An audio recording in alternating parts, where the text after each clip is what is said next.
अभूतपूर्व यश मिळालं. त्यानंतर लोकांची मागणी आता पक्षाकडे वाढलेली आहे स्वीकृत नगरसेवकांसाठी. कशा पद्धतीने पुढची रचना असणार आहे, काय पद्धती?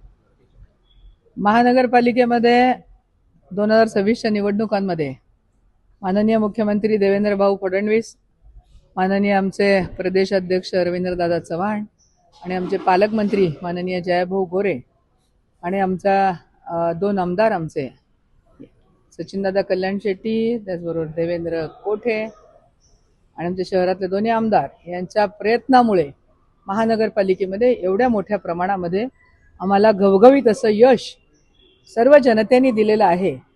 त्याबद्दल सर्वप्रथम मी सोलापूरकर जनतेचे हार्दिक आभार मानते की आम्ही जे त्यांना सांगितलेलं होतं की भारतीय जनता पार्टीला मत म्हणजेच विकासाला मत, विकासाला मत म्हणजेच भारतीय जनता पार्टीला मत, अशी जी स्लोगन आम्ही निवडणुकीमध्ये ठेवलेली होती, तर सोलापूर जिल्ह्याचा शहराचा विकास होताना सर्व नागरिक पाहतायत. त्यांना आश्वासनं न देता आधी काम केलंय आणि मग त्यांच्याकडे मतं मागितलेली आहेत.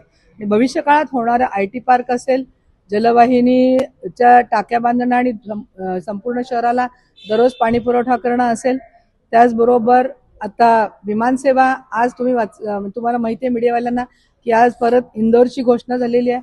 येत्या काही काळामध्ये तिरुपती आणि बेंगलोर या दोन्हीचे पण विमानं सुरू होत आहेत. एकंदर शहराचा विकास हा धीम्या गतीनं होता फास्ट होतोय, जलद गतीने होतोय आणि त्यामुळं कोणीही कितीही कोणत्याही पक्षाने टीका केली तरी हा विकास आता थांबणार नाहीये.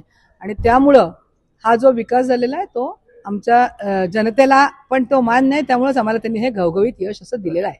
स्वीकृत नगरसेवकांसाठी असा प्रश्न होता की लोक जे आहेत ते तुमच्याकडे अर्ज करतायत, सगळ्या समाजाची लोक येत आहेत, पराभव झालेले काही लोक पण त्यांची इच्छा आहेत. पार्टीची पॉलिसी अशी ठरलेली आहे भारतीय जनता पार्टीची की ज्यांना आपण नगरसेवक पदासाठी उमेदवारी दिलेली होती, दुर्दैवाने त्यांचा पराभव झालेला आहे, त्यांना पुन्हा स्वीकृत नगरसेवक म्हणून घ्यायचं नाही, अशा प्रकारचा निर्णय पार्टीने घेतलेला आहे.